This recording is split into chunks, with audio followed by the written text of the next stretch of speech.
talk a bit more about this with Robert Manning. He's a resident senior fellow at the Atlantic Council's Scowcroft Center for Strategy, and he joins us live from Washington, D.C. So it's a pleasure seeing you.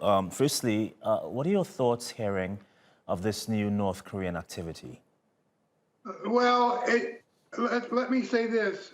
It's not a coincidence that they fired off either a cruise or ballistic missile at the same time as their UN representative was speaking at the UN General Assembly.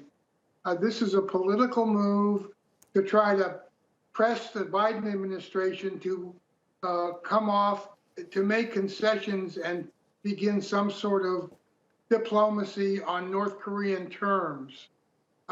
That's what I think this is about. Yeah, on North Korean terms, you said, well, North Korea rejected the Biden administration's offer to resume talks without preconditions, saying that Washington must abandon its hostile policy phase. Do you expect any policy change from the U.S. towards North Korea? Well, you have to remember the Biden administration has been clear for several months that they're happy to meet with the North Koreans anytime, anywhere with no conditions. Now the North Koreans seem to be putting preconditions. When they say hostile policy, they're talking about lifting sanctions.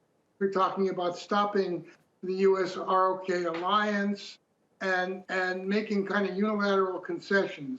And so I don't think you're going to get a positive response from the Biden administration.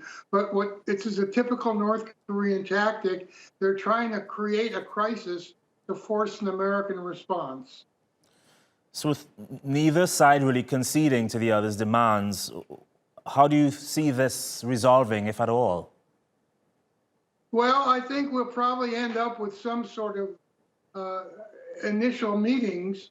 As I said, the Biden administration is prepared to meet with North Korea without any conditions.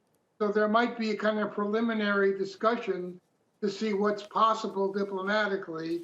But the North Koreans are trying to, as I say, create a crisis to force the U.S. to move forward on North Korean terms. I shall leave it there. Mr. Robert Manning at the Atlantic Council's Scowcroft Center for Strategy. I appreciate your time once more. Thanks.